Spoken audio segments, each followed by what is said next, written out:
No, no, no, not at all, not at all. Look, they still calling, Phones are calling, so that shows how joy people are in our country. Like I said before, McGuigan is good, and he's a fighter. And the way McGuigan fight, there's no way McGuigan can beat me. There's no way McGuigan can go 4 rounds with me because of my power. I got my power, I got experience, I got everything too much more than McGuigan, and I want him. That girl, I call her girl because she don't want to fight me. She's scared of me.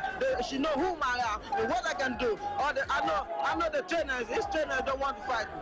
You know, I took the title from a young man, and any old man who want to challenge me, hey, I'm gonna kill him. Oh, you know, man, I'm too bad, baby.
And it's a beautiful Saturday morning here on Z101.9 FM, your lifestyle, leisure, and business platform. It's time for sports.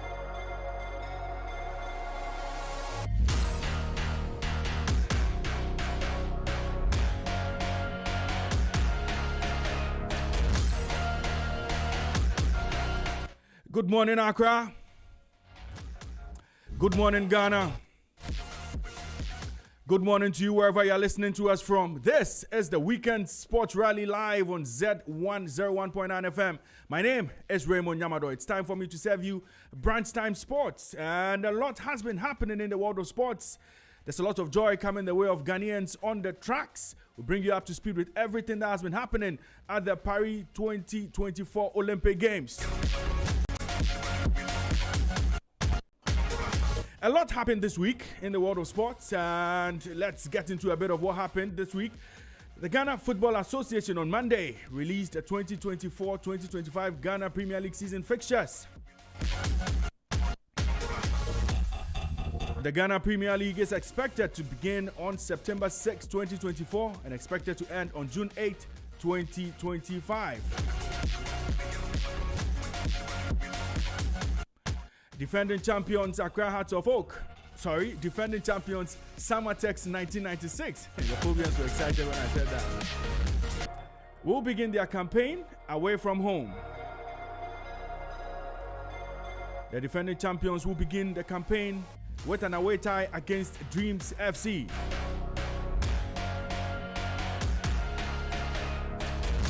Last season's relegation-threatened Accra Hearts of Oak will host newly promoted Basake Holy Stars at the Accra Sports Stadium.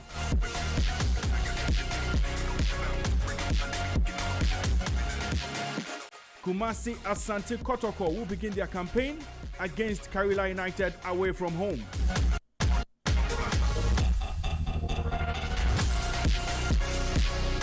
And if you're interested in knowing when Hearts of Oak and Kotoko would meet, the first leg of Ghana's Super Clash between Kumasi, Asante Kotoko and Accra Hearts of Oak will take place on March day 13 at the Babayara Sports Stadium, and the return leg will be played on March day 30 at the Accra Sports Stadium.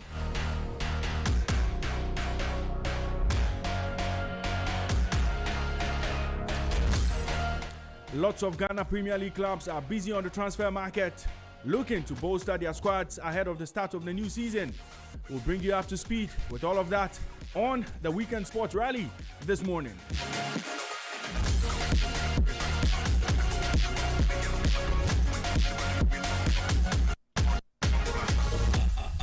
And there was good news for the Phobians earlier this week. The Phobia House has been officially handed over to the leadership of Accra Hearts of Oak. The building will be the Secretariat of Hearts of Oak and would also be the commercial center of the Phobians.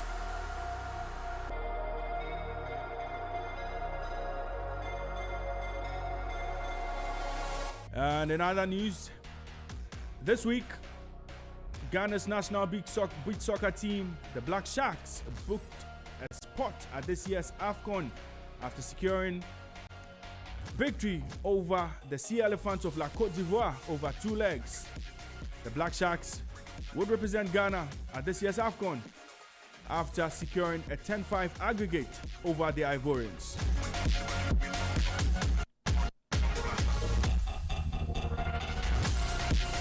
And at the Paris 2024 Olympic Games, the best part of the tournament started some 2 days ago. The track and field events have started. Lots of interesting results coming in there. The record breakers are in there. The history makers are also in there. The medals are being won by lots of countries that prepared well for the tournament. And of course, the controversies won't go away. Team Ghana began their campaign on Thursday with swimmer Harry Stacey finishing 7th in the men's 100 meters freestyle heat. Stacey finished 7th with a time of 51.12 seconds, which fell short of his personal best of 50.57.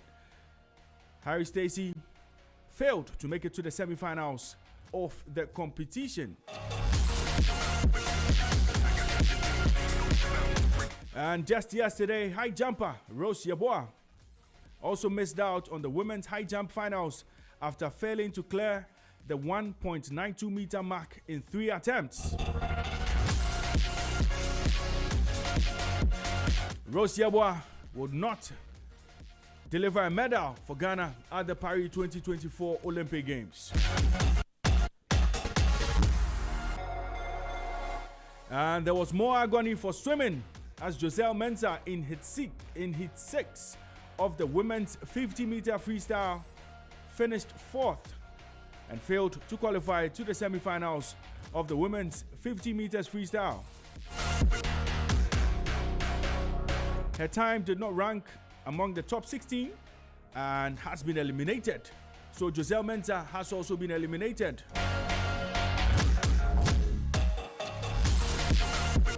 So bad news for swimming in there.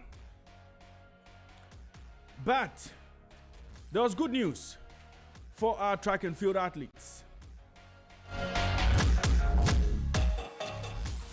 Starting with the man we call the fastest man in Ghana, Azamati. Azamati did well to secure qualification to the semi-finals of this year's competition. And this is how Azamati did it.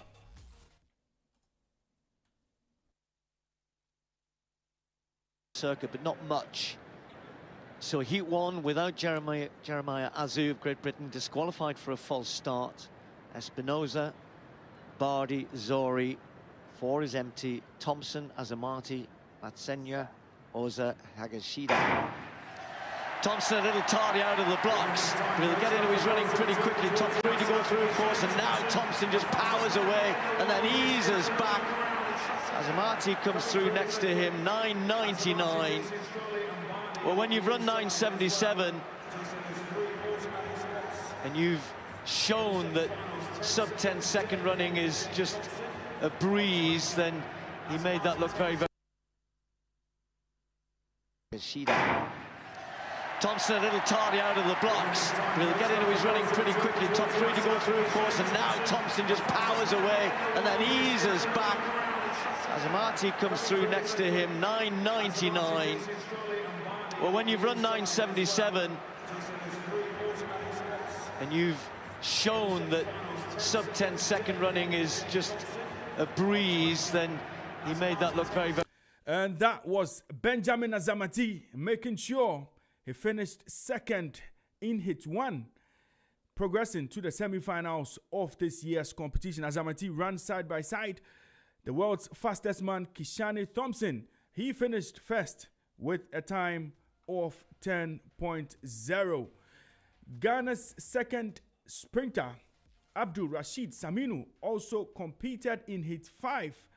He ran alongside the man who won the 100 meters Olympic gold last in Tokyo 2021, Marcel Jacobs, and also ran alongside Kayinsola Ajayi of Nigeria. This is how that race ended. They're away first time, and Saminu has got a good start. It's taking Jacobs a little while to get into his running here. Wow. In the end, it was Ajayi of Nigeria who took that one. Jacobs was left in the blocks a little bit by Saminu and Richardson on his outside. Now, Jacobs, I think, took second place. And that was how Saminu also progressed to the semi-finals of the competition. Saminu finished with a time of 10.06. Kayinsola Ajayi finished first in Heat 5 with a time of 10.02.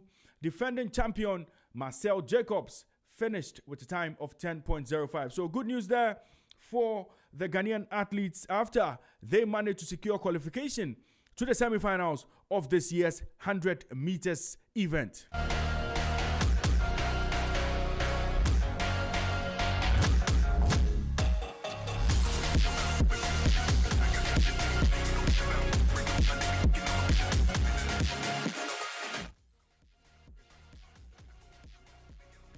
Still a lot of action from Paris 2024. Simone Biles also returned after 732 days of gymnastics. She managed to claim 2 titles, making sure she now has 9 Olympic medals. And Simone Biles is considered now the GOAT of gymnastics. She's the most successful gymnastic competitor or athlete at the competition. The most successful gymnast in the history of the sport, Simone Biles. She will be competing today in the finals of the vault, and on Monday she'll be competing in the finals of the beam and the floor events. The women's 200 meters also took place this week. Marie Talou of Ivory Coast or Cote d'Ivoire made sure she progressed to the semi-finals with the fastest time in the women's category.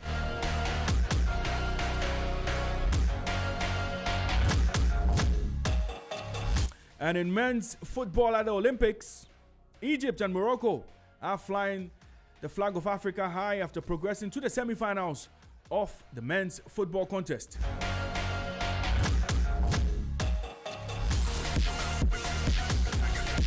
Big talking points from Paris 2024 has been that of the Algerian boxer Imani Khelif.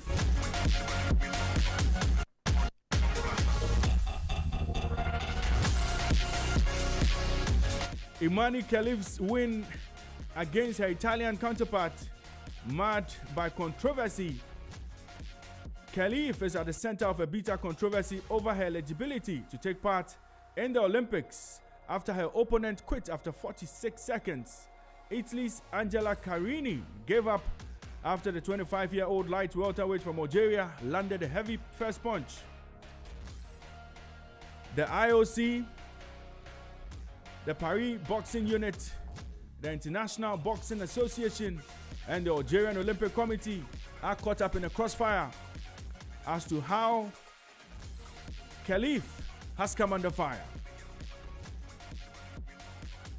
Khalif has been subjected to a torrent of abusive language and abusive insults, with many calling her a man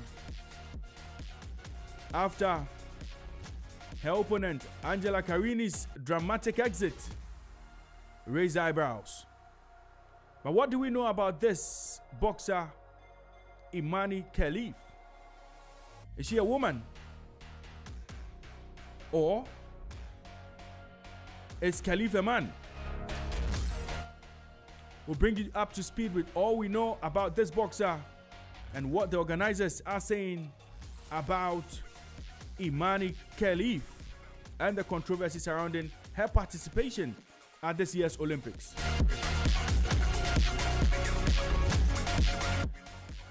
And the record breakers are at it at the Paris 2024 Olympic Games. Long distance runner Joseph Cheptegei set a new men's 10,000 meters Olympic record. He finished the race with a time of 26.4314 seconds to set the new Olympic record.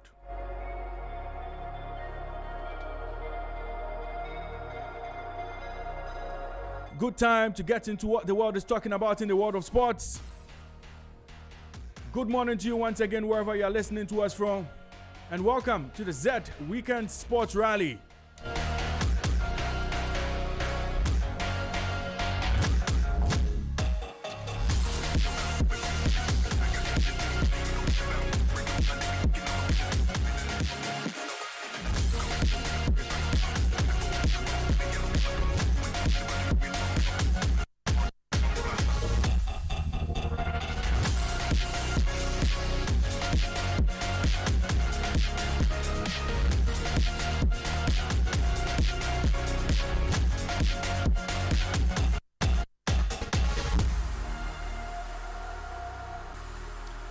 And I'm joined in studio by my two colleagues, Lukman Evergreen Moomin and Jonathan Binzua. Jonathan goes by the name the Sports Zlatan. And they're joining me to get into a bit of the discussion on the weekend sport rally. But you can join us with your thoughts on WhatsApp line 0544 321019. This show is interactive. We'll be glad to share your thoughts with the rest of the world. Join us on WhatsApp line 0544 321019. 0544 321019. And you can follow us on our social media platforms, on Instagram, on Facebook, and on X, ZFMGH. ZFMGH. And there's still a lot in terms of news. Follow us on www.zmultimedia.com. www.zmultimedia.com for all the exclusive news. Lukman and Jonathan are in studio with me, and good time to bring them on board. Lukman, good morning to you and welcome. Good morning, Raymond. How are you doing? I'm doing great. How's your night? It was short, but then it was good. The weather was okay. And I know you've been following the Olympics. Of course. I've been very deep into it. It's been very interesting so far. Interesting results. There's been a lot of controversy as well. Like you mentioned earlier, the Imani Khalif case. There is also one of a certain Yusuf Dekik, who seems to exude so much aura in his sport. I mean, he does the shooting. And then apart from that, there is also the issue of South Sudan basketball and other competition. So it's been great so far. I've loved it, especially this morning with what we've seen from 100 meters heat. I mean, the big boys and then the boys are actually showing their mettle. We've already seen our Ghanaian contingent making us proud already. We hope they will be able to make it from the semis to the final, because our chances of getting a medal actually reduce when both of our swimmers fail to progress to the next stage. And then Rose Yeboah also couldn't make it off the 1.2 mark at the in high jump. And so there is a lot to be happy about. And then if only our sprinters could go all the way, then maybe we have a chance of winning a medal. But then so far I've been enjoying the Olympic Games. Well, look, man, I'll come back to you for a bit more updates from the world of sports. I brought quite a few, but I'm sure there's still a lot you will touch on. Yeah. Jonathan Binzua, the sports Zlatan. Solid. Good morning to you and welcome. Good morning. This morning I'm very happy, throughout the week, very sad because so far participants at the Olympics were not so much up there what we wanted to see.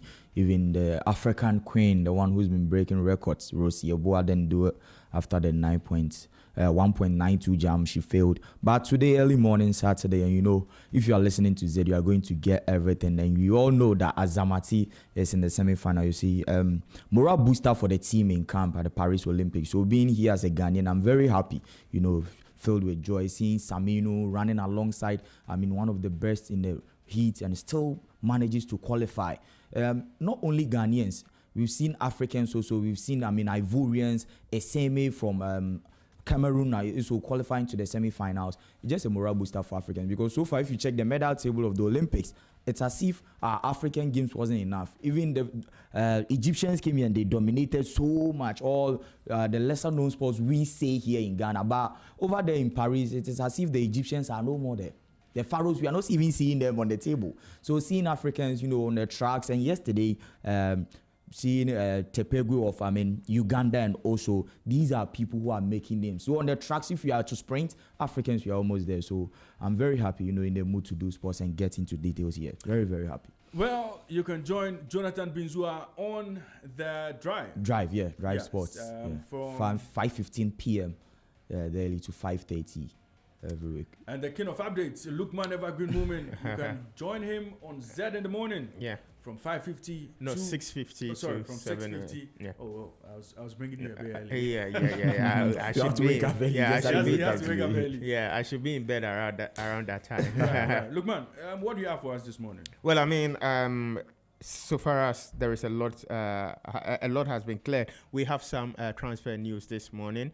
Players are actually making moves in the summer transfer window. It's been very, very busy for these European clubs, looking at wrapping up most of the deals before the transfer window closes. But then in England, of course, Newcastle United have approached Crystal Palace over a deal for England centre-back McGahey. Now, the 24-year-old played in 6 of England's 7 games at Euro 2024 and was one of the standout performers at the competition. Well, with Newcastle chasing McGahey, West Ham United have agreed a fee worth around £27 million to sign Germany striker Nicolas Füllkrug from Borussia Dortmund. Remember, Borussia Dortmund have signed Guinness striker Serhou Guirassy, and so it looks like the door is open for Nicolas Füllkrug to leave the yellow and blacks. Now, the 31-year-old scored 15 goals in 46 appearances in his debut season for the Bundesliga club, in which he finished as a runner-up in the Champions League after moving from Werder Bremen in a £12.6 million deal last summer.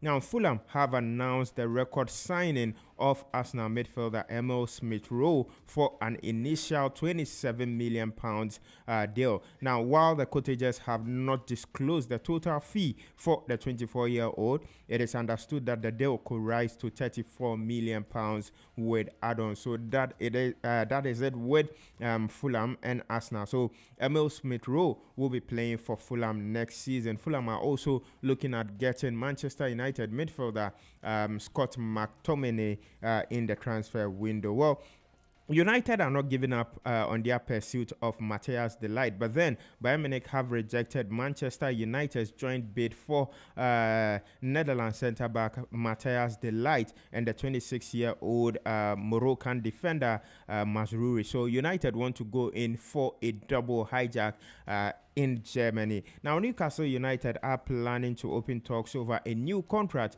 with England winger Anthony Gordon when he returns from a break following Euro 2024. Now, yes, Anthony Gordon was part of the England squad that played at the European Championship. But then, interestingly, for him to have stayed that long on holidays with the number of appearances he made at the competition is quite, I mean, he should be in camp by now. So that is it with Anthony Gordon. Now, West Ham are also working on a deal to sign Argentina midfielder Guido Rodriguez as a free agent after his exit from Real Betis. Now, the other moves that have been confirmed in Europe or in England is that Crystal Palace have signed Ismail Assar from Olympique de Marseille. And then Marseille are also monitoring events with regards to Ghanaian English forward Eddie Nketiah. So Eddie Nketiah could leave Arsenal this summer transfer window. But then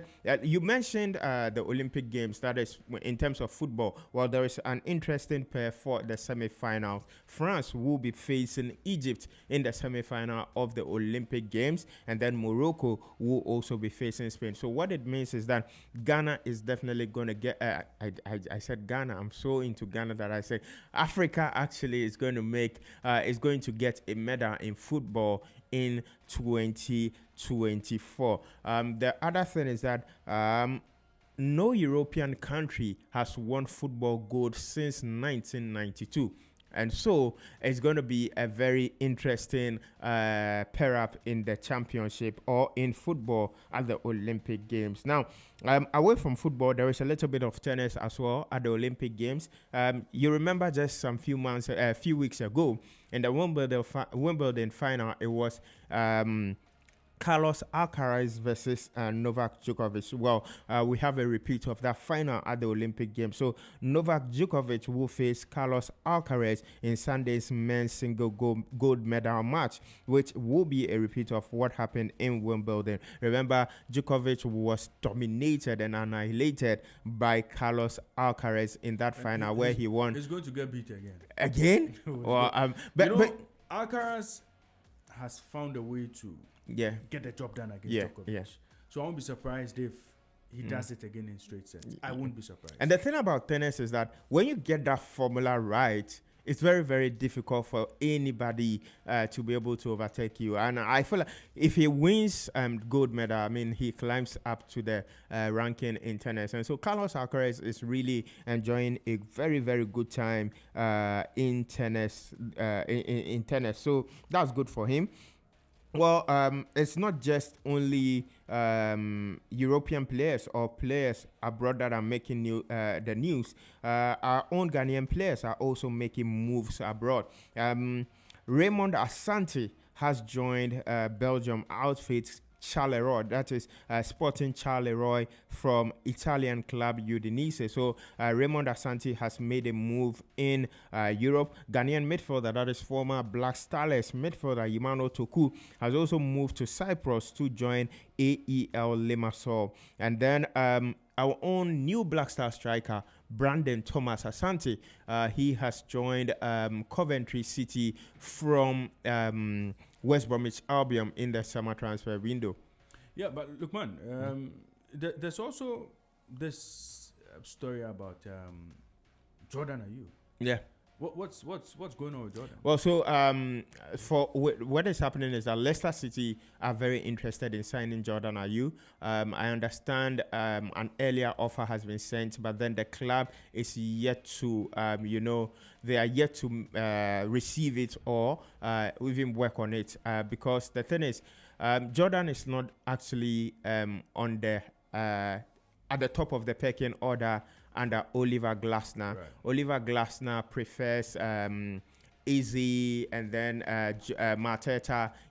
when Roy Hodgson was around, Mateta was second behind Jordan Ayew. But then the case has changed now. And so it looks like Jordan Ayew might be leaving in the summer transfer window. But then he's been on some very good scoring form.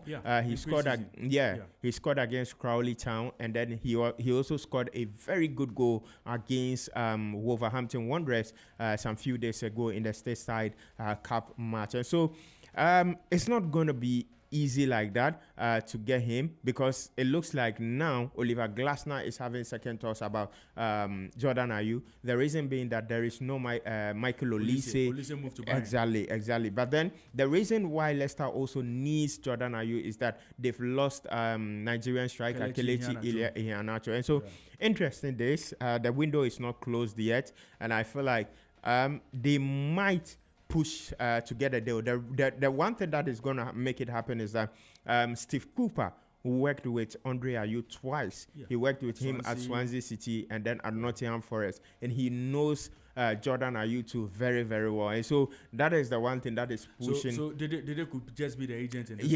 Did they silently pulling strings there? So yes, that is it with Jordan Ayew. But then another player that has made a move is that his former Accra House of Folk midfielder Ibrahim Salifo. He's now moved to Kosovo. He's joined that was quite an interesting one for me this week. He's moved to Drita. Yeah, FC Drita in the Kosovan League. So our players are leaving Shores and going to Kosovo.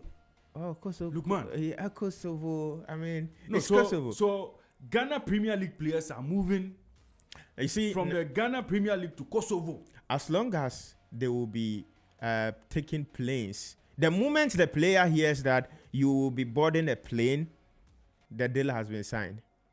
We wish him well. Yeah, we wish him well. We wish him well. I mean, FC Drita in Kosovo is not a bad club, but then, I mean, Kosovo, it's definitely Kosovo. But then this is it. Yes, some are moving to Rwanda, some are moving to even Togo. And so you have to understand, the Ghana Premier League is not really paying like that. And so if these players are making this kind of move, you have to understand them. They have families to cater for.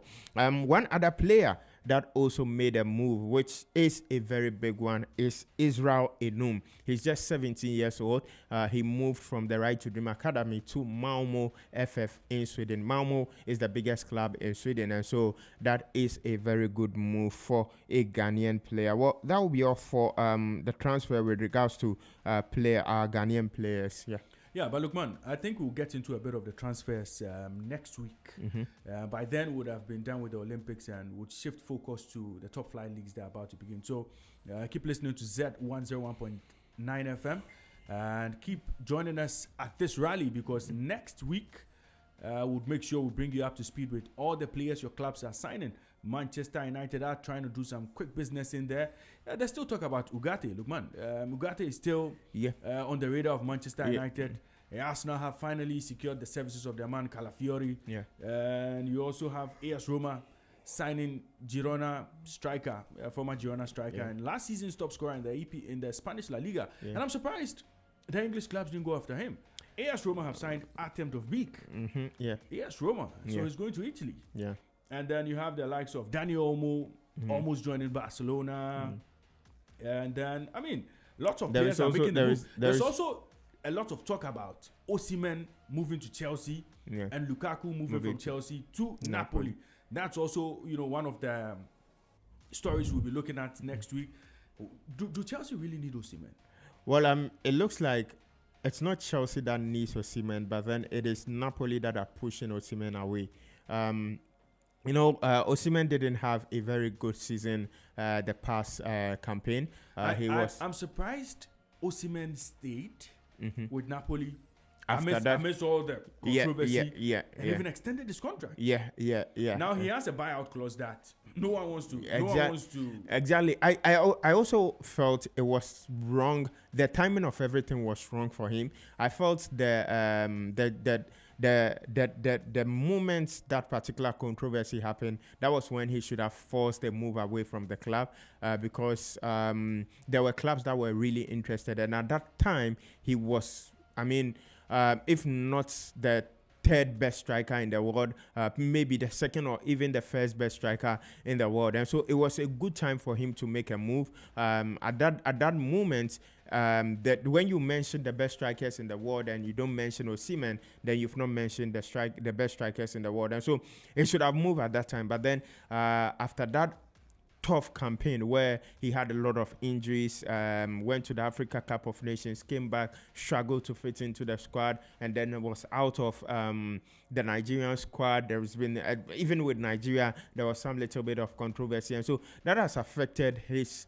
value as a player. But then it looks like Chelsea themselves need a striker, but then they are not really hesitant in getting any person in there. I mean, they've gotten Maguire from Barcelona. They already have Nicolas Jackson, who shown last season that even though he had a bad start to the campaign, at the end of the season, he netted some good number of goals for them. And so maybe they can rely on these strikers. But then for Napoli, they need a striker. In as much as they have Victor Osimhen, they need a striker because they don't think Osimhen will be the man for them next season. Well, and also in the transfer market, there's a lot of talk about Kudus, who is still yet to make a move. But we'll come back to that. So next week, we'll be getting into the Community Shield.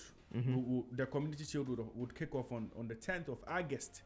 Manchester United and Manchester City will be in action. So that will be the curtain raiser for the English Premier League. So we'll get into a bit of more football after the Olympics from next week. So just stay tuned. Keep listening to the Weekend Sports Rally. But this show is interactive. You can join us on WhatsApp line 0544 32 10 19. 0544 32 1019. 0544 32 1019. You're live on Zed 101.9 FM, your lifestyle, leisure, and business platform. Lukman Evergreen Moomin and Jonathan Binzua in studio with me to do the discussion on the show this afternoon. Lots of preseason games happening. Manchester United will play Liverpool tonight. Manchester City will play Chelsea tonight. Real Madrid will play Barcelona. Interesting games to look forward to, Lukman. Yeah, interesting games to look forward to. But then I'm just receiving some updates from the Olympic Games, and it has to do with the semi-final pairing. Abdul Rashid Samino finds himself in a very good group. I mean, the group has Thailand's Poripor Bonsin, Canada's Andre De Grasse. Andy DeGrasse, in the semi-final. He won the 200 meters gold last year. Yeah. In Tokyo, sorry. Yeah. And then there is also Zanel Hughes of Great Britain in that particular. It's star-studded, actually. There is also Kishan Thompson of Jamaica. He's the world's fastest man at the moment. Yeah. And then there is also Abdul Hakim Sani Brown of Japan. It's interesting to have an Abdul Hakim in Japan. But then I understand his parents are Nigerians. And then there's also Kenya's Ferdinand Omanyala in there. Wow. The United States has Fred Kelly, and then Ghana's Abdul Rashid Samino and Benjamin Richardson of South Africa. This is going to be a cracker. I don't want to break Ghanaian hearts, but that draw could just end the young man's dreams of winning a medal at this year's Olympics. Clearly, that cast. You talk about Fred Kelly. Fred Kelly finished his heat. That was heat 8 with a time of 9.97 seconds. Then you talk about Ferdinand Omanyala, who obviously had a much easier heat. Yeah, 10.08. He finished 10.08. Yeah. And then you talk about Kishan Thompson. He finished with 10.00. 10.02. And then you have who else is in that list? There is Andre De Grasse. Andre De Grasse. Okay, Andre De Grasse. He struggled quite a bit. Yeah. In that heat. I think he finished 10.08. Yeah. That's how Andre De Grasse finished that race. So still some. He finished 10.07 in his heat. That was heat 7. Yeah, heat 7. He was beaten by Emmanuel Esime and Kenny Bednarek. Yeah. So that's how things panned out there. I think that Saminu has done well as far as his heat is concerned. But that cast it's a tall order. All But right. let's This is okay. Azamati's semi-final opponents. There is Ashi Fort from Nigeria. He had he has a personal best of 9.94. There is also Braithwaite of the Great Britain in there. There is also Benjamin Azamati. He is also in there. There is Noah Laos also in there. And then there is also Seville of Jamaica Oblique Seville. Oblique Seville of Jamaica in there. There is also Yimano Esime, the 100-meter champion from the African Games. He's also in there. And then there is also Ali. There is a certain Ali that was in there. And then there is also Maswangani of South Africa. So it looks like it's going to be a very okay draw for Benjamin Azamati there. It's not going to be okay because you look at Emmanuel Esime from Cameroon. Yeah. He finished his heat 7 with a time of 9.98. Then you talk about Oblique Seville, who also finished heat 4 with a time of 9.99. Okay. These are two very quick runners. And then there is Noah Laos. There's Noah Laos. Noah Laos, unfortunately, finished second in heat 3. Yeah. He lost out to Louis Hinchcliffe. Yeah.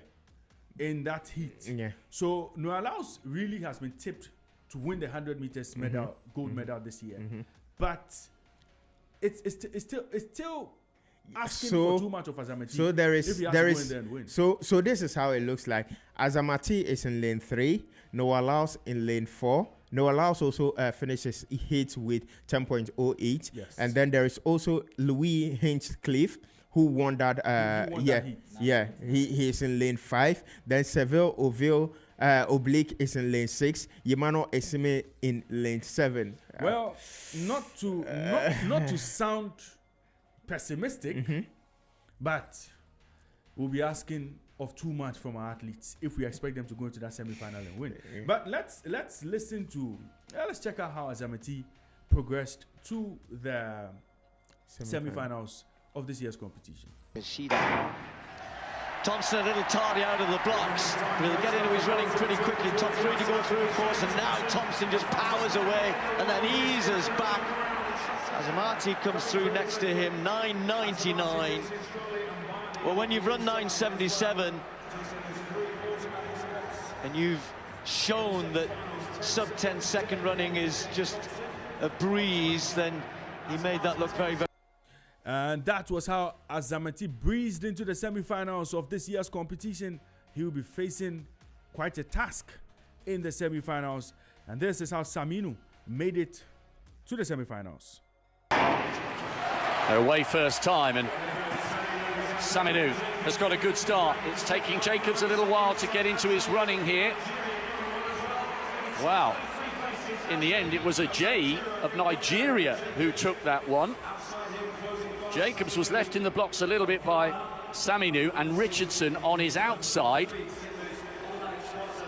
Now, Jacobs, I think, took second place. So that was how Saminu progressed to the semi-finals of the competition. And Saminu actually came in third in heat 5. He finished behind defending champion Marcel Jacobs. In that race, Nigerian Kayinsola Ajayi finished first in heat 5. After the race, Benjamin Azamati had this to say. Anytime I put on the jersey, I'm just happy to do my best. So that was all this morning, coming in here, having that back of my mind to make the whole nation proud.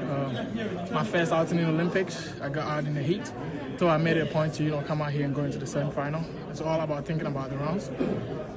So basically, yeah. That was Benjamin Azamati on how he felt after progressing to the semi-finals of the men's 100 meters event. Lukman has given us the cast for the semi-finals of this year's men's 100 meters. And Lukman, I think there's still one more cast that should feature the likes of Tibogo, Akani Simbine, and the likes of there's Marcel Jacobs. There are still a lot of races to go, but races of Ghanaian interest would have Azamati and Saminu compete against some crack sprinters in this competition. Jonathan, let me hear you on what has happened so far at the Paris 2024 Olympic Games as far as our athletes are concerned.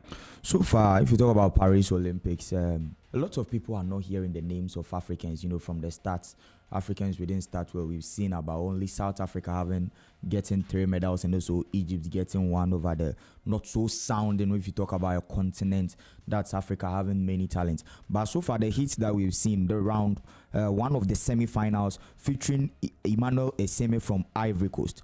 This should tell us that in Africa now, as we speak, we didn't see ourselves more of what we still term as lesser known sports. Because from the start of the Olympics, we saw China winning medals from tennis. We saw China winning medals from, archery. These are things that we are yet to, put much attention on. But we are talking about the tracks on the sprinters. We're having over 7 Africans in the semi-finals. So far, Emmanuel Eseme is also in the semi-finals. You can't talk about Emmanuel Eseme leaving, Leslie Tebogo. He's also in the semi-finals. So semi-final 1, we will see Emmanuel Eseme over the qualifying with 9.98, and also Leslie Tebogo qualifying with 10.1. That's semi-final 1. The semi-final 2, we are going to see another African in the person of Akani Simbini from South Africa qualifying in the semi-final 2, as well as our own Abdul Rashid Saminu as a Ghanaian. We've seen from Harry Stacey's 7th place not qualifying to the semis, and also the same happening to Giselle Mensah earlier today, not qualifying to progress in the competition, and also the Queen Africa. So far, she's ranked the first. Rosie Yeboah-Mwani were not qualifying over there. But we've seen so far today our athletes on the tracks doing so well, because Rashid Saminu was running alongside America's best, one of their best. So seeing him qualifying over there is very good. And also, we are going to see 3 South Africans in there. Sean Masawangani also qualified with a time of 10.06. The same as Benjamin Richardson from South Africa, also in the semi-final.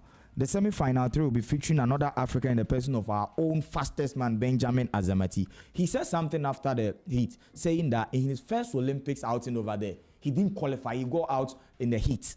So now he went to make a statement. He just wanted us to know that Benjamin Azamati is not just the fastest man we have in Ghana for no reason.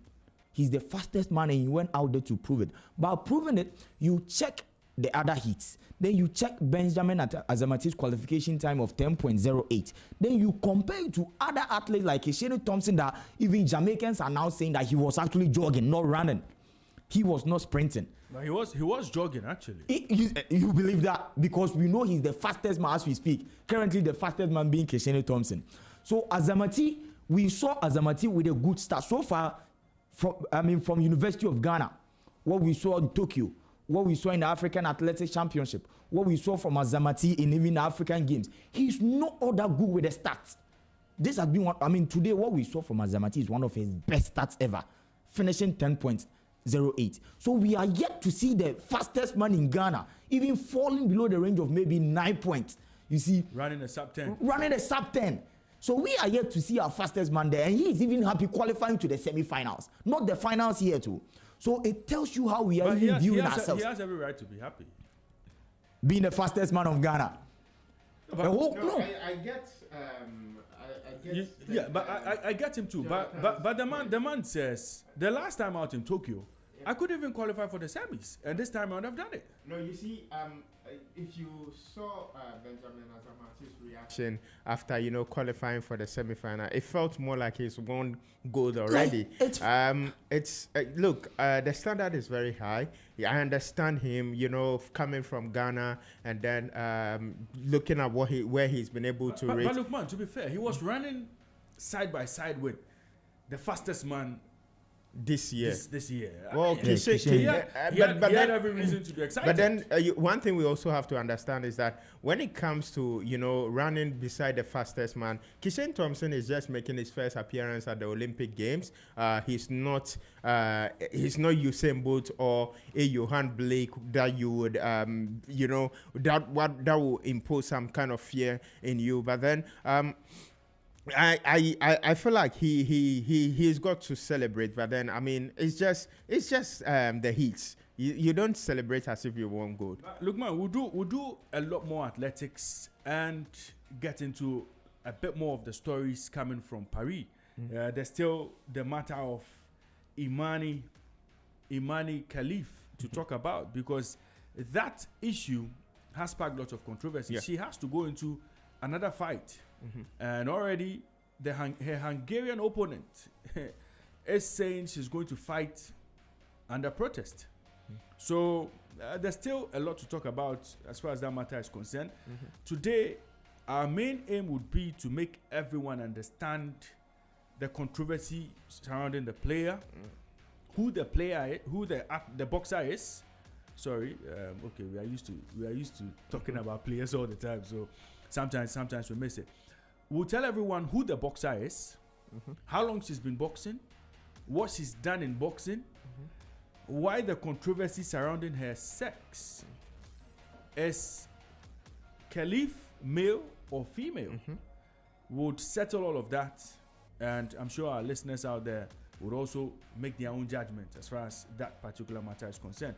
But we'll get into a bit of discussion around the Ghana Premier League, because earlier this week, the Ghana Premier League season 2024-2025 fixtures were released, and we would have to get into a bit of that as well. Clubs are busy on the transfer window, in this transfer window, making moves. Kotoko confirmed signing Samuel Tinedu from Legon Cities.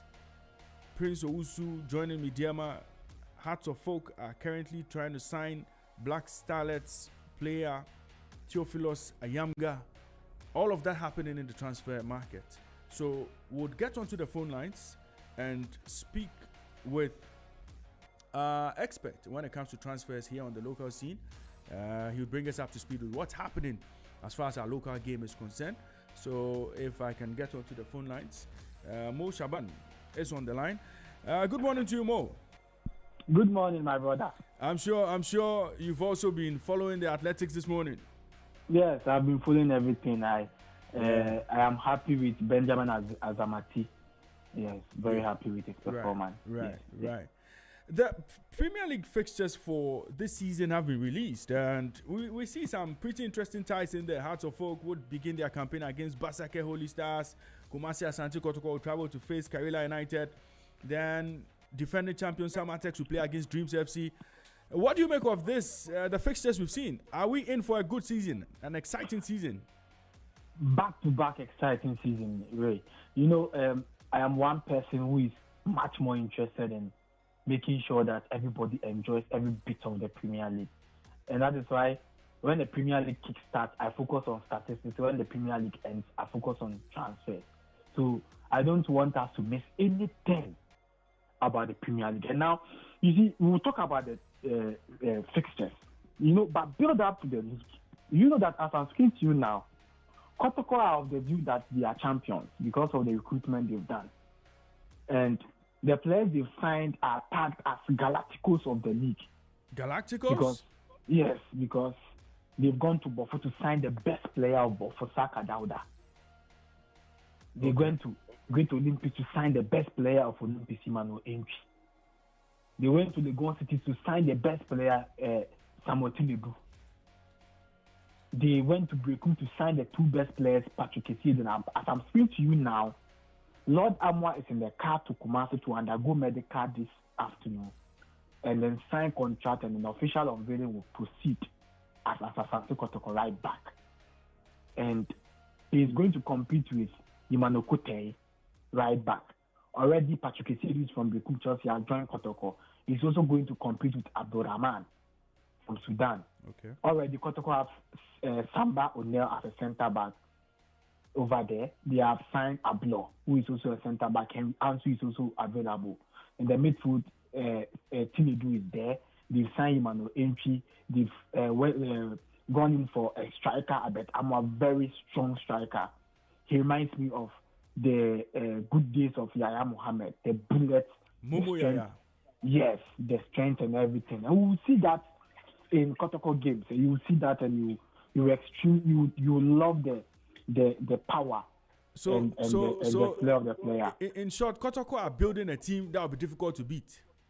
Yes, that is how it looks like on paper. Okay. It is different when the league kickstarts. Yes. So last year, Hearts of Oak signed Ampedu, David Opanfani. They did all the signings, but they struggled in the league. So you can't just complete your conversation that because they've signed the best players, they are runaway champions. However, if you have monitored Kotoko very well, anytime they go in for the big players, they show big things. Right. And they're able to win the league. And so for me, it is a challenge. And that is why Hearts of Oak are also trying to do something in the transfer market. And as I'm speaking to you now, they have agreed a deal with Yejiman Soccer Academy where Theophilus Ayamga plays. He is an academy boy. He is 15-year-old. He is Black Starlets player. He wears jersey number 10.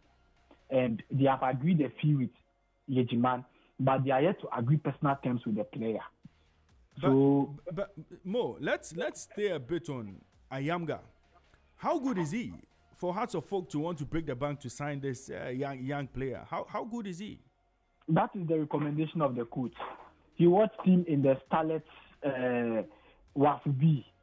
Okay. And yes, he was at the University of Ghana Stadium to watch the boy. And he feels that this boy is what he wants. Okay. You get it. So the coach wants the boy. He wants the boy to sign for the team. And so if the coach wants the deal to happen, there's no option than allowing the deal to happen. So that is the coach's view of what he wants. And so the team must go all out to sign the boy for the coach. Then secondly, Hearts of Oak are also contacting instructional winger Foster Apetobo. And even though he's now the darling boy for instructional, Hearts of Oak wants to use their power to take the player from the team. So negotiations are also ongoing. However, though it looks difficult, but you can't say it won't happen. This is a transfer market. Everything can change within a split of a second. So the conversations are ongoing for Foster Apetobo. And then today, Mauli Wayo is undergoing medical as Hearts of Oak player. And so Mauli Wayo is a former King Faisal, former Gold Stars winger. He's expected to undergo medical.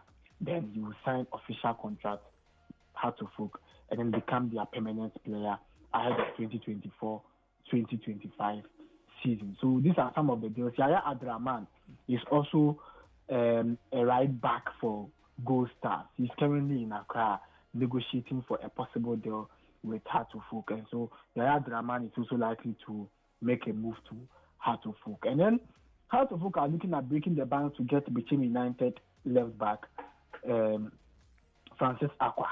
He's a left back for Bichim United. They are also looking at getting the player. And again, Hearts of Oak are also looking at signing Yimano Ano, who is a winger. He's also a winger from Bichim United. And so they've initiated negotiations in order to get the player to join them ahead of the new season. So these are what is currently happening in the transfer market. Kotoko One will unveil their 12th signing today. Likely that is Lord Amwa. Okay. And then they released 23 players, but I'm not sure Kotoko will sign 23 players. Okay. Because for now, they have at least 2 positions each in their team. So when you want a 2 position each in your team, that will give you 22. And if you have 22, you can sign additional 5 players, make it 26 or 28 to beef up the squad. Then they will be good to go for the 2024-2025 season. But as it stands now, Kotoko have done the major signings. They have signed more players than any other Premier League team. But then the rest are also catching up. Samatex have done some good signings. Mohamed Alassane Mankuyele, Baba Kushibo has joined the team. Lord Hilary Adabo have also joined the team from RTU. And they are doing some good jobs. Nsatraman have also announced the signing of Benjamin Chibano, who is also the Starlet captain. Yeah, so, Chibano, very good striker. Yes, so now all the teams are building their team, their squad with young players. So we are looking at how this style would go away to help the league as well. So we are in for a young new season where we are going to see super talents, young boys, U17 players dominating in the season. Let's see how the likes of Ayamga and Coos transfer do go, and let's see how they can wear the big jerseys and give us the super performance. And I'm hoping that after wearing the big jerseys and giving us super performance, they'll not end up in Kosovo and Togo and the likes. That thing, I think that it is all about players' preference. Okay. For instance, if you want to play in Europe, you know the way to go. Fatawi Shahaku was with Division 1 side Steadfast, came to Dreams FC, he was transferred to Sporting Lisbon. I feel that the too much of agents is taking away the shine. So when the player's contract is over, they will tell him, don't renew, we have a deal for you, and this is the amount of money. So the player don't even care where he is going. But I think that years ago, what we're doing is that, because if you pick Ghana, for instance, we have a place you pass to be successful. That's so true. you can pick Sule Muntari, Asamoah Gyan, all of them, they pass through France. Yeah. You get it? Yeah. So we know where, but when you go to the North Africa, you won't succeed. If let's pick the last 4 years, all our top scorers went to North Africa. They didn't succeed. Let's start from Daniel Lomote. Lomote in 2020-2021 was a key player for Wafa. He went to North Africa. He didn't succeed. Joseph Isso, he went there. He struggled. Kwame Poku, he went there. He struggled. Almost all the players. Everybody. Eric was a bit okay that time. But you see, when you go there, you struggle. So the players must also know where it fits to our philosophy. You get it? But now things have changed. The players want money. Yeah, they want money. So you can't convince the player not to go. That's yes, especially when now the rules give the player the upper edge. Wherever he wants to go, you can't stop him. You can't stop. Because now I can tell you one day we will make time to discuss player salary. Now some of the teams are paying. Some of them are paying. Yes, some of them are paying over 10,000. The conditions have improved. Yes, it has improved like years ago. Oh, okay. But you see, others are also improving. So sometimes the players will prefer to go outside, take some dollars in 2 years, and they feel that maybe they will be okay. But because if you want to use the good road, you will struggle. You might not get the money. Look, for instance, Fatawi Shahaku, when he went to Sporting CP, he struggled. Yes. At a point in time. So if you want to use the right way, it is a long-term project. You might not get the money you want, but when you start getting the money, it is big. Like Fatawi now, Leicester City, look at the mileage and money. Even Kudus Mohammed. Yeah, Kudus. You have to take your time. Kudus have to go through the process. Look at how many years he went to Ajax. And at the point, the pundit will say, Ajax should release him. It's a good player. They took their time to build him up to be matured. So immediately when he went to West Ham, we all saw he has managed, he has the strength, he has the power and everything. He has matured. But here, the player plays 1 season, 2 seasons. He wants to go. You get it? So when the player leaves, he goes out there, and when the maturity is not there, and you go and you find yourself in a difficult challenge, like at a point when Kudus joined West Ham, he wasn't getting the starting 11, he was always on the bench, and he feels he can play, but he has to take his time. When our players who are not matured go out there, maybe North Africa, and they are being treated that way, they feel that the teams are sabotaging them, then automatically it affects their performance, and then they are off from what we know them to be. Yeah. So I think that with this discussion, it is mostly by the players and maybe the agents. So maybe they will tell us why now they let our players go to Kosovo, Tanzania, Mauritania, and all that, Moldova. They can tell us more. Well, thank you very much, Mo Shaban, for joining us on the show this afternoon. It's a pleasure talking to you. We'll be hoping to have you in studio when the season begins. Thank you. I'll join you soon. Sure. So that was Mo Shaban. We call him Ghana's version of Ghana's own Fabrizio Romano. He has all the scoop when it comes to transfers here in Ghana, bringing us up to speed with what's happening in the Ghana Premier League. Just like I said earlier, the Ghana Premier League season 2024-2025 fixtures have been released, and some interesting matches to look forward to as clubs bolster their squad ahead of the start of the new season. The season is expected to start on September 6, 2024. You're still listening to the Weekend Sports Rally live on Zed 101.9 FM. My name is Raymond Yamado. Lukman, Evergreen Moomin, and Jonathan Binzua are in studio with me. helping me do the analysis on the show this afternoon. Good afternoon, if you just joined us, and by way of updates, two of Ghana's sprinters, Benjamin Azameti and Abdul Rashid Saminu, have progressed to the semi-finals of the men's 100 meters event, and both athletes will be featuring in the semi-finals against some crack sprinters. We'll bring you up to speed with that full lineup as the show progresses.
And this is the Weekend Sports Rally, live on Zed 101.9 FM.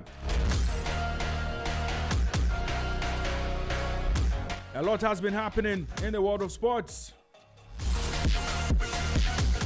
Oblique Seville is in the semi-finals of the men's 100 meters. He finished his heat with a time of 9.99 seconds. Ferdinand Omanyala of Kenya finished heat 2 in second place with a time of 10.08. Akani Simbini of South Africa won heat 6, finishing with a time of 10.03. Nigeria's Kayinsola Ajayi finished heat 5 in first position with a time of 10.02. Ghana's Rashid Saminu finished third in that race.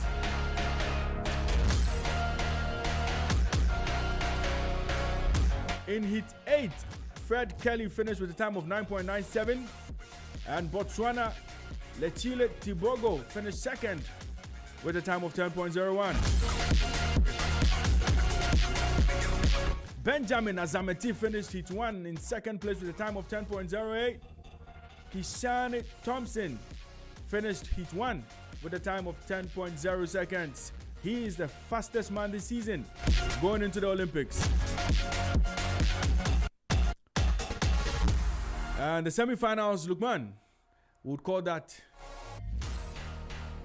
the peak of the 100 meters event. Even before the finals, there are some interesting matchups in there. It's quickie bump time in the men's 100 meters event. We'll bring you up to speed with all what to expect as far as that event is concerned. Ghana's high jumper Rose Yeboah is out of the competition after failing to clear the 1.2 meter mark in 3 attempts. 1.92 meter mark, sorry. She cleared the 1.88 successfully after her third attempt, but failed to progress or failed to clear the 1.92 meter mark. She has Ghana's record, or the African record, of 1.97. So it's quite surprising how she could not find her way around the 1.92 meter mark. Giselle Mensah, representing Ghana in swimming in the women's 50 meters freestyle, finished 4th with a time of 26.81 seconds. She failed to progress to the semi-finals.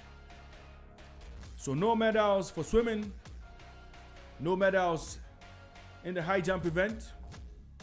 Ghana's only hope will now rest on our 2 sprinters, Benjamin Azameti and Rashid Saminu. I would also be looking forward to the 4x100 relay team. Joe Paul Amo is in there. Isaac Botio is in there. Saminu is in there. Benjamin Azameti's in there. And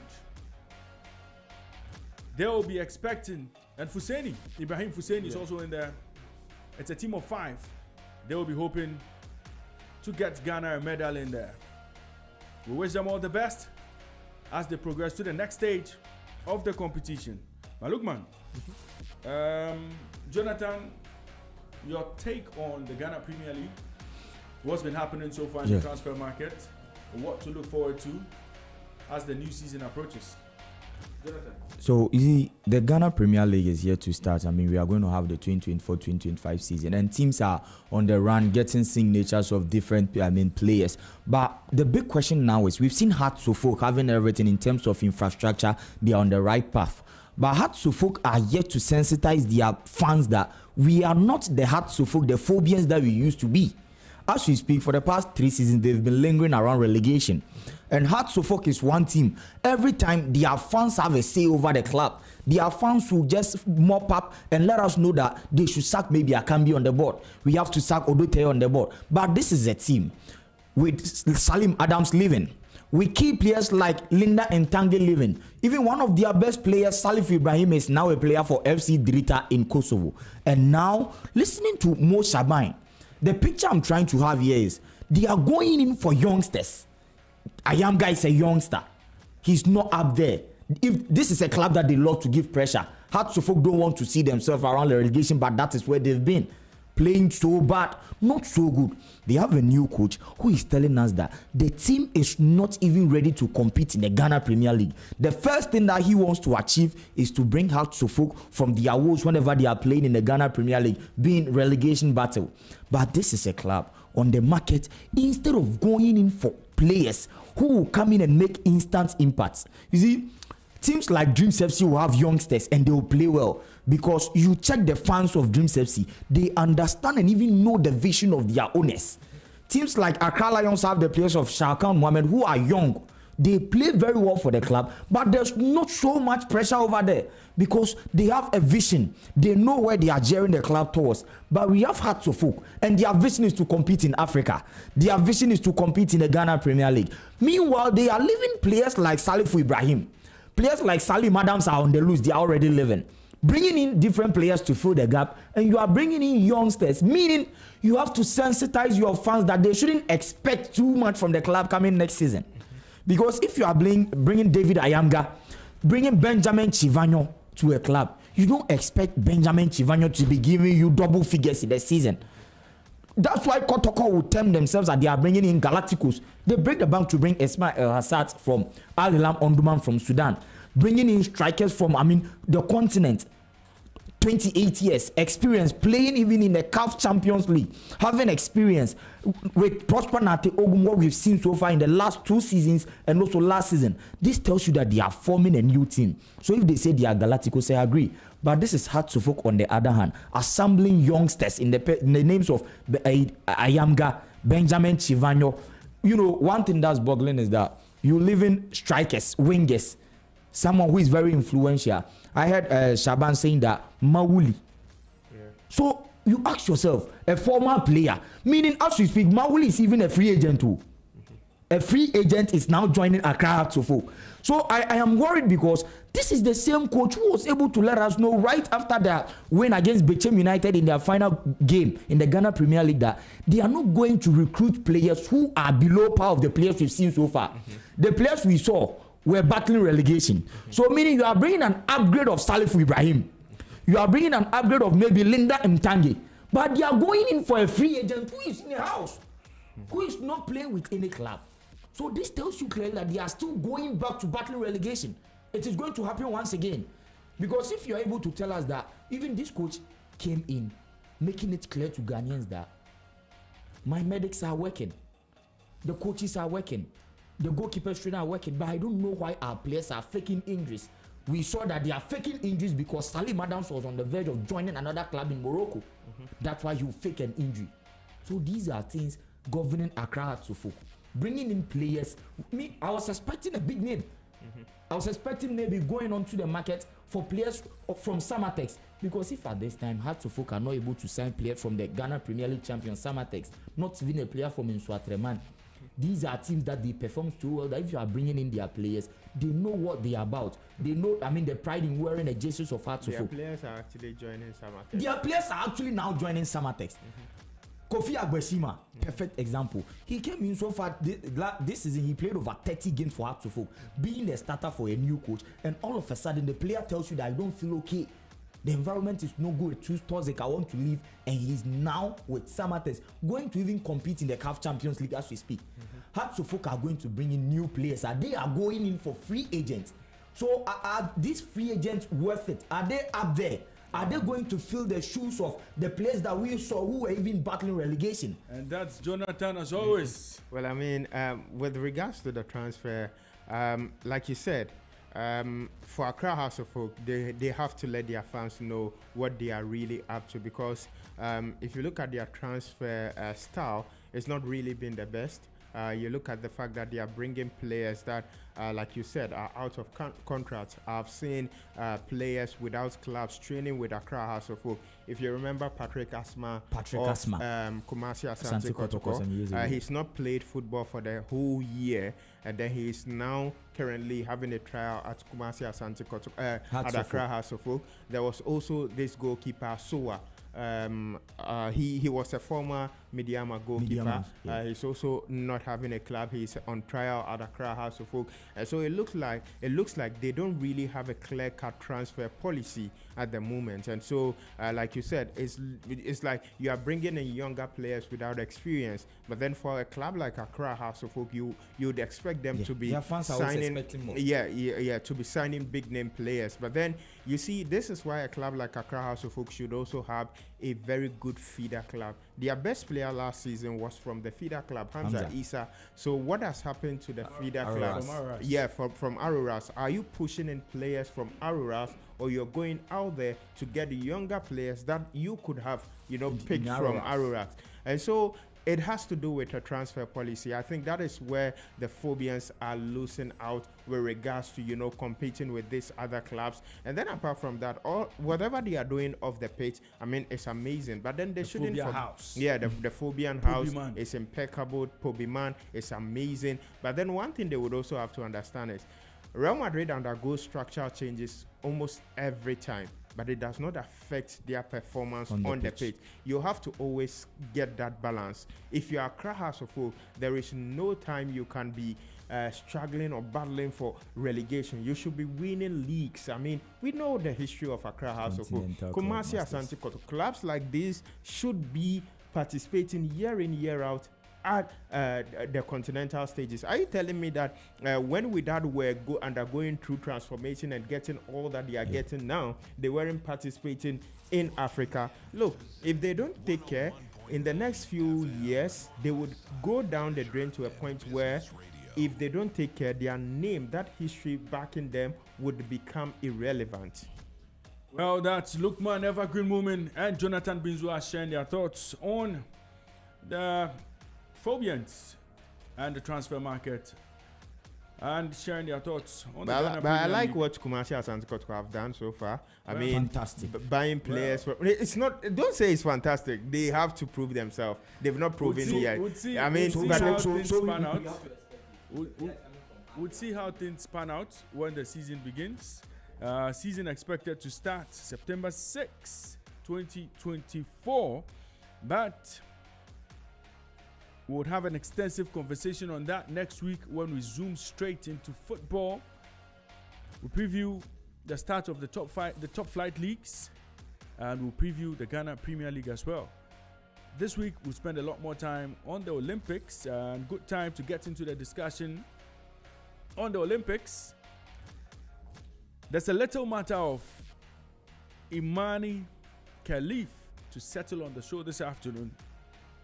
And let me just start by saying, from what we know, or from what I know, Imani Khalif is a woman. She's not transgender. She does not identify as intersex. What we know is Khalif reportedly has differences of sexual development known as DSD. Now, DSD is a set of rare conditions involving genes, hormones, and productive organs that can cause the sexual development of a person to be different to that of others. Sometimes this can lead a person having XY chromosomes but develops otherwise as female. Khalif is an Algerian boxer who has represented Algeria at several competitions as female. She was at the Tokyo 2020 Olympic Games that were held in 2021. She failed to progress in that competition. She was beaten. She represented Algeria at the IBA Women's World Boxing Championships in 2018. In the lightweight event, she finished 17th. She was eliminated in the first round. She went back to the same competition, the IBA Women's World Boxing Championship in 2019. It was an amateur competition. She finished 33rd in that competition. She was eliminated in the first round. Then she won gold in 2021 at the Istanbul Bosphorus International Boxing Tournament. In 2022, she won gold again at the Stranger Memorial Tournament. She was flag bearer for Algeria in 2022 at the IBA Women's World Boxing Championship. She reached the finals of that competition and she was defeated by Amy Bradhurst in the finals. She finished second. She also won gold in the Mediterranean Games and also the African Amateur Boxing Championship. And it must be on record that in all of these fights, in all of these competitions, she entered as female. Now, in 2023, in India, where the IBA held the Women's World Boxing Championship, she made it to the finals of the competition, only to be barred from competing in that finals because IBA had conducted a test on her and another boxer, a Taiwanese boxer, Lin Yuting. It was held after that investigation that, after that test, that she couldn't be allowed to compete because she had undue advantage because of XY chromosomes that they claimed she had. And initially, the Algerian Olympic Committee said she was barred from competing because of medical reasons. Later, there were reports that her testosterone levels were high.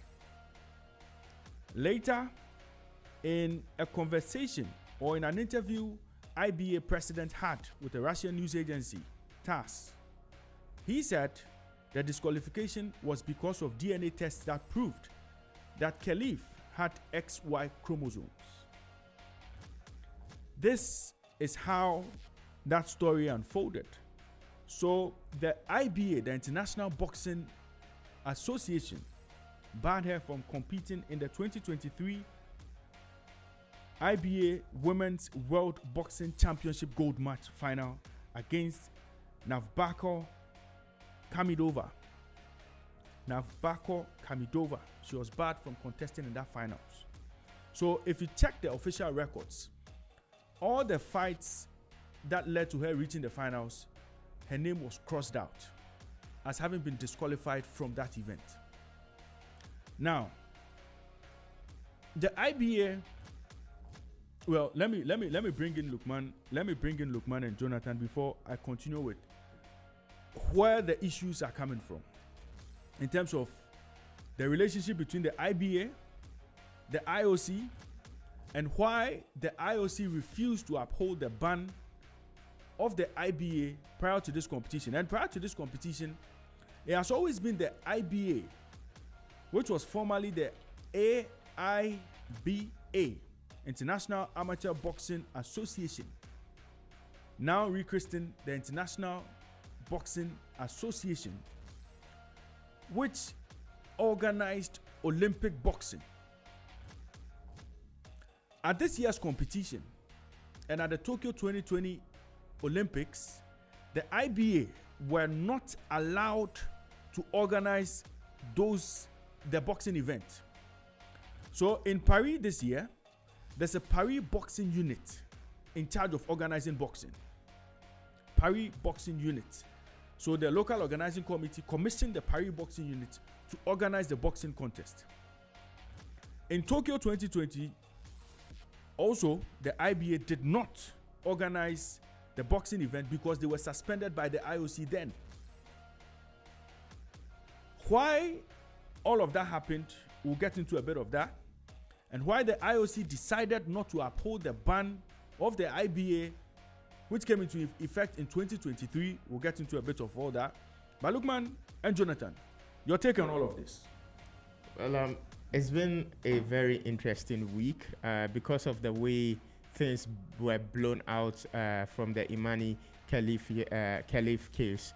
I mean, to me, the reaction of Angela Carini, the opponent that bowed out after 46 seconds, for me, she overcooked it. Yeah, I felt like she exaggerated a little bit. It felt like there was an agenda that was being pushed, and everything escalated so quick. You'd see, celebrities and then people in the boxing space or fighting space all commenting that you don't allow a man fight in a woman's game. There were stories like she was she was born biological male and all those stuff, which were all untrue. Because for a country like Algeria, they are more Arabic, and there are some things that they do not allow at all. For example, to transform a male to a female, transgender, those things, they are not permitted over there. And so the story was quite a little bit foggy for me at the initial stages, because I felt like it was too blown out. And like I said, Angela Carini's reaction was exaggerated. And in the last few hours, have seen her apologize for all that has happened. She says that she feels bad for her opponent as well. All that has happened has not really sat down well with her. So it looks like the politics between the IBA and then the IOC is actually leading to what we are seeing now. Because it's like the IBA, from where I see it, the IBA look to be the people pushing in the Khalifi male agenda out there, because it's like everything is about Imani Khalifi. But then if you look at the rules and regulations and the fact that she was actually born a woman, that should tell you that it's a very different case. Look, when I first heard of everything, and then the DSD issue, and then the chromosome XY chromosome and all those stuff, it sent me back to the case of Caster Semenya. It was almost a similar thing. Caster was a woman, but then because of her chromosomes and then other stuffs, it gave her a little bit of advantage, but then it wasn't her fault. So it wasn't really Imani Khalifi's fault. The one thing that people haven't also pushed out there is that Imani Khalifi has lost 9 fights. She's lost 9 times. Whenever she loses, it's never a problem.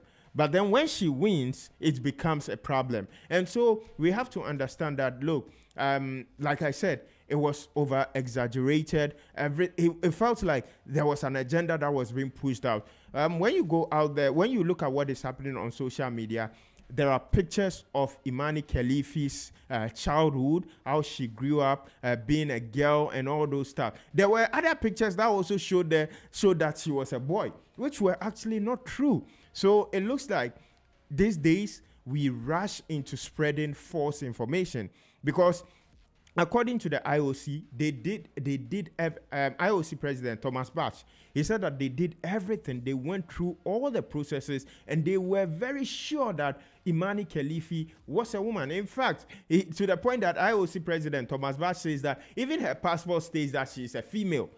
Yeah, so where is all this fuss coming from? And so it tells you that it's really been blown out, and now it's going to definitely affect Imani Khalifi in her next fight. The Hungarian fighter that is going to fight her is also now saying that she doesn't want to fight, and then no, You see, because this is an athlete. This is not, if it was Imani Khalifi's first Olympic Games, then we would understand all this controversy. She but took then part in Tokyo. Yeah, she was part of the Tokyo Olympics, and then she was even beaten.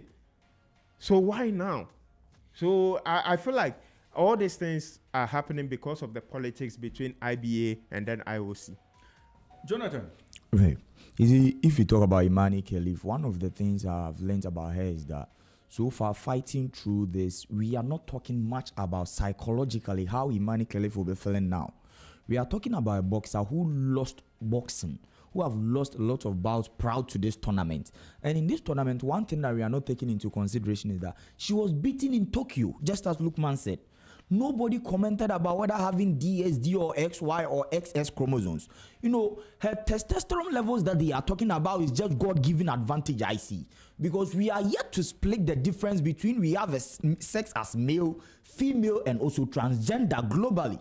We are yet to accept that. So if Imani Khalif is not a male and she's actually a female, and she was given the opportunity, the chance to even qualify for the Olympics, the IOC agrees, also passing the gender eligibility test. And now you have an Italian in the person of Angela Carini getting into a bout. You know, before the bout, what the IOC does is that we have a representative of the IOC even in the corner of Imani Khalif and also Angela Carini. That's how we do it. Over there, the representative will let you know the person you are going to fight, who she is or who he is. You know all the facts and figures about the person. So I feel like the act that we saw in 46 seconds, abandoning your own bout. I saw her video crying that I wanted to compete just to get an Olympic medal to grace my father. I was fighting for my father, but I don't think that was the best thing she did. Because abandoning your bout in 46 seconds, and after that coming out to tell us to even apologize that whenever you see Imani Khalif again, you are going to embrace her. Why didn't you embrace her? She should have stood in that game, because we are talking about a bout that you abandoned, saying that the punch that she got, she had never felt that pain in her nose before. It is because you've never fought a good fighter. It is because you've never faced someone who is good like Imani Khalif. This is a girl who's been fighting since his younger ages. She was beaten in Tokyo. Nobody was talking about DSD or XYX chromosomes. But now, all of a sudden, the whole world is in hayway talking about, even Jake Paul, just as we mentioned, celebrities. Today, I saw on Jake Paul's Twitter page that he's actually giving Angela Carini the opportunity to come and fight on a fair grounds where she won't be fighting against men. And I agree with what the Algerian Olympic Committee too are saying, that the international media are actually stretching the issue. The international media are actually putting in source. The international media actually, propagating false agenda. Because we are talking about someone who is even an ambassador of UNICEF to Algeria. She's an ambassador from UNICEF to Algeria. And it tells you how big she is. And all of a sudden, news that we are spreading about him, the same media, even some local stations here in Ghana, spreading false news that Imani Khalif is actually a male. From where? You check all the bouts that she was in, and you check, she was beaten by a girl from Kosovo. From the same Kosovo that we have our Drita guys, Salif Ibrahim joining. In Tokyo, in that bout, after the game, Khalif said something that she will come back stronger. Coming back stronger and fighting. Similar. We've seen what she did against Carini. And Carini, I don't think Carini was even ready for the fight. Because if you know the background of Imani Khalif very well, and you have this agenda in your head, you know very well that this is what's going to happen, and you can't fight, you abandon the fight. You don't even come to the ring to fight. You don't come in 46 seconds, you enjoy some 2 punches from, a hard fighter who was trained by good trainers in Algeria. A country that we all know how they uphold their morals. We all know how they, culturally and talk about religion, how they uphold themselves, not to even talk about transgender, that she was a born male and now a female. So a lot of people are calling her, him, her. This is not fair. And we have to look at this perspective. We have the international media, most of the big media houses that we know, propagating that Imani Khalif was actually born male and now a female. Something which is not true. These are false news about an athlete who is an African. You check the number of Africans who are representing over there, who are even boxers.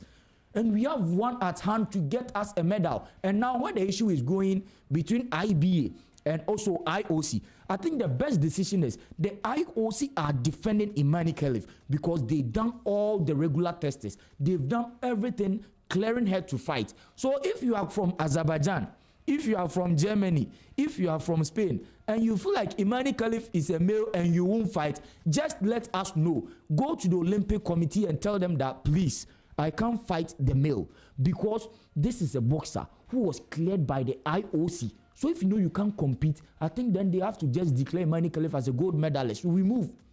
Because nobody can contest. There's nothing to prove that she's a male. A female fighting. And I'm very happy how the IOC has stood up to their decision of defending her. Because they know the number of tests, the tests that they pass through before allowing a boxer to even contest. And she's up there competing. So if you have, the Hungarian boxer coming in the ring with a mindset of I'm fighting under a protest for what? But this is what the Hungarian boxer has said. So Hungarian boxer Anna Luka Hamori, she says, in my humble opinion, and I'm quoting her, in my humble opinion, I don't think it's fair that this contestant can compete in the women's category. But I cannot concern myself with that now. I cannot change it. It's life. I can promise you one thing. I'll do my best to win, and I'll fight as long as I can. This is what Hamori wrote on X. So fighting as long as you can, and knowing clearly that you can't change the decision, and knowing clearly that the IOC is not from Hungary, and they've allowed a boxer to compete against you. If you know you can't beat her, if you get into the ring and you enjoy some few punches from Imani Khelif and they are too heavy for you and you abandon your fight, just accept the fact that this is life and you lost on the fertile grounds. Right. This is life and you've lost on fair grounds, because Imani Khelif first bout, that welterweight bout that she was able to beat, the Italian. The Italian is apologizing and telling us that if the IOC allows her and understand and even defends the decision of Imani Khelif in their boxing bout, then she also agrees. So if you are out there after being beaten in 46 seconds, setting a new record for Imani Khelif in her career, her stylish career. So if 46 seconds, getting a win over an Italian boxer, one of the finest boxers for Italy, and you are also assessing on the fact that if the IOC actually declared her, eligible to fight, then you agree. Meaning there's nowhere we have to hear Imani Khelif is a man and he went to a female match to beat them. So let's get into a bit of the politics around what actually happened. So just by way of updates, Imani Khelif will be fighting Anna Luka Hamori today at 3:25 p.m. So I'm sure all of us will be interested in that. Yeah, Imani Khelif is we'll want to see how that I'm predicting. Goes. But this was the response from the PBU, which is the Paris Boxing Unit in charge of hosting this event. Now, this is what they said. The PBU used the Tokyo 2020 boxing rules as baseline to develop its regulations for Paris 2024. This was to minimize the impact on athletes' preparations and guarantee consistency between Olympic Games. These Tokyo 2020 rules were based on the post-Rio 2016 rules, which were in place before the suspension of the Boxing International Federation by the IOC in 2019 and the subsequent withdrawal of its recognition in 2023. We have seen in reports misleading information about two female athletes competing at the Olympic Games Paris 2024. The two athletes have been competing in international boxing competitions for many years in the women's category, including the Olympic Games Tokyo 2020, International Boxing Association IBA World Championships, and IBA sanctioned tournaments. These two athletes were victims of a sudden and arbitrary decision by the IBA towards the end of the IBA World Championships in 2023. They were suddenly disqualified without any due process. According to the IBA minutes available on their website, this decision was initially taken solely by the IBA Secretary General and CEO. the IBA board only ratified it afterwards and only subsequently requested that a procedure to follow in similar cases in the future be established and reflected in the IBA's regulations. The minutes also say the IBA should establish a clear procedure on gender testing. The current aggression against these two athletes is based entirely on the arbitrary decision which was taken without any proper procedure, especially considering that these athletes had been competing in top-level competitions for many years. Such an approach is contrary to good governance. Eligibility rules should not be changed during ongoing competition, and any rule change must follow appropriate processes and should be based on scientific evidence. This was the statement the Paris Boxing Unit released after the world started making noise, after everybody started making noise about Imani Khalif being a woman. Now, it must be on record that the IBA president, Umar Kremlev, stated that Imani Khalif did not undergo testosterone level tests. She, together with Lee Yun-Tin, were not subjected to testosterone level tests, but rather they took DNA tests that proved that both boxers had XY chromosomes. Now, further from that, it was IBA did not reveal the testing methodology. IBA also said the specifics of whatever test they did remained confidential.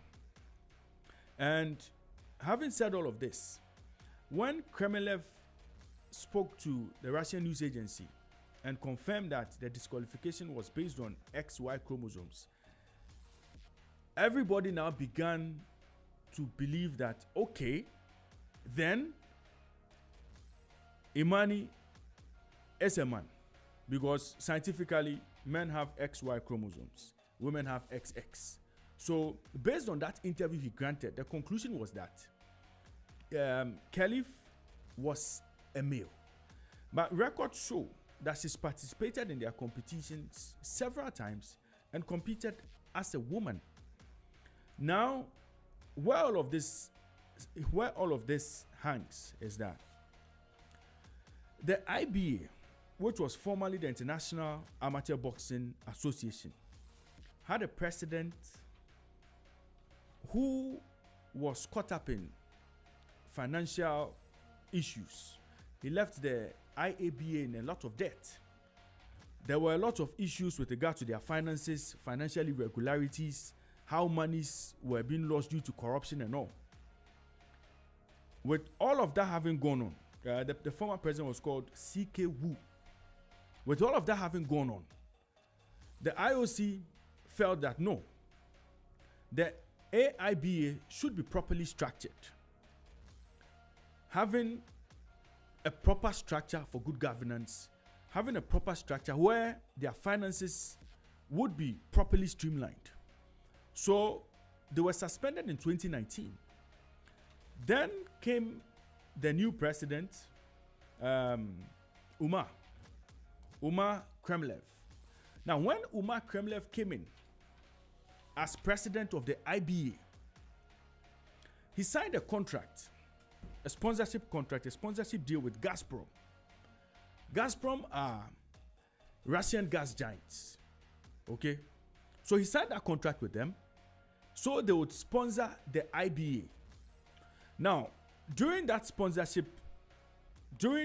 time of the sponsorship of Gazprom, as we speak, as of last year, the contract came to an end. The IBA were able to offset majority of the debt CK Wu left. That again did not sit well with the IOC because they raised issues of transparency. Now the IBA, having failed to heed to the reforms that were proposed after 2019, were now abandoned by the IOC in 2023. they now said, okay, we do not recognize you as the official body to organize the Olympic boxing tournament anymore because you have failed to clearly adhere to the reforms. In 2023, while all of this was going on, the IOC recommended to the IBA not to allow Russian boxers participating in the 2023 IBA World Boxing Championship to fight under the Russian flag. But the IBA refused to heed to the recommendation of the IOC. So that again was another point for fighting between the IOC and the IBA. So, you know, when the Russia-Ukraine war started, a lot of those things came up. There was pressure on the IBA to cancel the contract they had with Gazprom.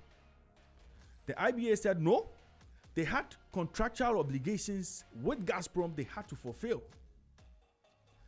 Until those contractual obligations are fulfilled, they were not ready to terminate that sponsorship deal, but they were ready to see it through.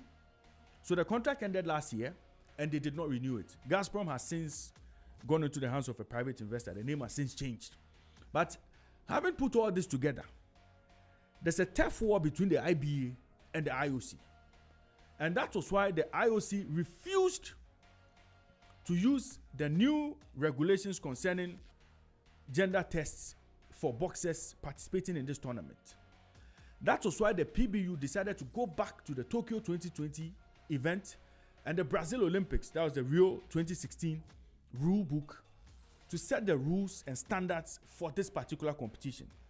So at this particular competition this year, the IOC and the PBU used the criteria they used for allowing female athletes to go there and fight. So in those regulations, the age of a boxer, the gender of a boxer can only be established based on the passports they hold, based on the information they have on their passport. That was the eligibility criteria. And per the document or the passport that Imani Khalif provided, it stated that she was a woman, and that was all the PBU needed to allow her to go into the boxing fight. That is the long and short of this matter. So there's a little turf war between the IBA and the IOC. The IOC does not recognize the IBA when it comes to anything boxing. When it comes to organizing boxing, as far as the Olympic Games is concerned, they don't want to have anything to do with that. Yeah. What they have said, or what they've established, is that Imani Khalif, per her passport, is female, and she qualifies to contest in female boxing.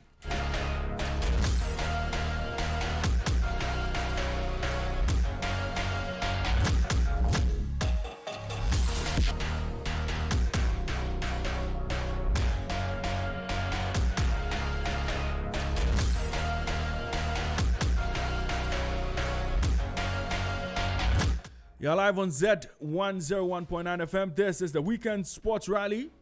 And the next few minutes, we'll be taking the show home. But it's been exciting. A lot has been revealed on the show this afternoon. Before we leave the studio, Lukman will be taking us through the semi-finalists for the Ghanaian sprinters who will be participating in the 100 meters semi-finals. And let me remind you, the Olympic Games continues today. Some interesting football matches to look forward to in the women's quarterfinals. The United States of America will be playing against Japan. Spain will take on Colombia at 3 p.m. Canada will play against Germany at 5 p.m. And look, man, there's another interesting bit for the Canada women's team. Yeah. So they were docked 6 points because of the spine incident with New Zealand. But they managed to win their last match in their group. They won all their matches. Yes. Yeah. So they won the last match after the 6 points were taken out from their previous wins. Yeah. So they qualified to the knockout stage with 3 points. Interesting piece of history will be made if they go on to win this tournament because they started from -6. -6, yeah.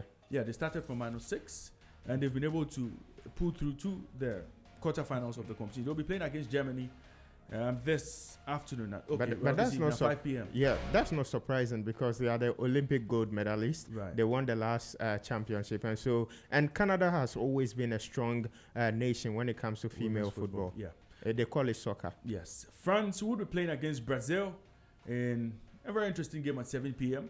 So that's it by way of updates. Women's football. Unfortunately for Brazil, there is no Mata. Yeah. Yes, Mata has been, the main woman for them. I don't think Brazil have been exciting. No, this tournament. no. They've not been good for some time now in terms of women's football. They haven't been the part. We'll see how things pan out for Brazil when they face the host nation France in the quarterfinals of the Olympic women's football. There's still a lot to talk about. Simone Biles will be competing tonight in the vote competition. She would be back on Monday to compete on the beam and also on the floor. There's basketball to look forward to as well. Still some games coming up. Today, Serbia will play against Sudan. USA will play against Puerto Rico. USA are almost through to the next stage of the competition. Lukman will bring us updates on Ghana's men's 100 meters semi-finalists and who they'll be facing in the next round of the competition. Lukman. Well, so with Benjamin Azamati, he would be in the first semi-final tomorrow, and he is lined up with Ashi Favor Ogene Tejiri of Nigeria. Recoy Braithwaite of New Zealand will be in there. Then we have our own Benjamin Azamati in lane 3. He would also be in that track with Noah Laos, who is the fastest man at the competition. And then there is also Louis Hinchcliffe, who is also in lane 5. There is Jamaica's Oblique Seville, who also made the semi-final. Cameroon's Esme Yimano will also be in there. And then Ali Chituru of Italy is also in there with Sean Maswanjani of South Africa. So that is it for Benjamin Azamati. But then Abdul Rashid Saminu, he would be in the semi-final 3 alongside Thailand's Bonsim Puripo. There is Andre de Grasse, who is also there. There is Zanel Hughes of the Great Britain. He's also in lane 3. Jamaican's Thompson Kishani, who has the best time this season, is in lane 4. Japan's Sani Abdul Malik Brown is also in there with Kenya's Ferdinand Omanyala also making the list. Fred Keckley of the United States is in there alongside Richardson Benjamin of South Africa. So yes, it's been a very good lineup for African. In fact, there is a lot of Africans in the semi-finals of the 100 meters. We have 11 Africans. There is Ashi of Nigeria, Benjamin Azamati of Ghana, Esme of Cameroon, and then Maswangani of South Africa. There is also Liberia's Matadi, Leslie Tibogo of Botswana, and then Akani Sambini of South Africa. Ajayi is also in there, Omanyala, Saminu, and Richardson. Well, there's women's 100 meter semi-finals to look forward to this evening. The fastest woman in the heat, Marie-Josée Talou, Smith of Cote d'Ivoire, will be on the tracks in Heat 1 this evening. I'm just interested in the Smith. So she'll be going up against Shashali Forbes, and then there's also Melissa Jefferson from the United States in that particular one. And there's also in Heat 2 we have Nigeria's Rosemary Chukuma, also in the Shelly Ann Fraser Prize, Julian Alfred, Shakari Richardson in a Heat 2. That promises to be very, very exciting. You have some of the top athletes in there: Shakari Richardson, Julian Alfred, and Shelly Ann Fraser Price. And in Heat 3, I would have Taya Clayton, and I think she has quite an easy ride in there. So women's semi-finals and finals happening today. Still a lot to expect at the Paris 2022 Olympic Games. This is all time would allow us on the show this afternoon. It's been a pleasure coming your way again. You know, I was just interested in Jose Marie. The Smiths. The Smiths. I don't know when she got it, but I understand she's now married, and so just like we had Ellen Thompson, and then Hera came at a point. Then there was Shelly Ann Fraser Price, and the Price also came. So I mean, the women they are moving forward. They are moving forward. Well, thanks for joining us on Z101.9 FM this afternoon. This has been the Weekend Sport Rally with me, Raymond Yamado. Lukman, Evergreen Moomin, has been with me. Jonathan Binzua has also been with me in the studio.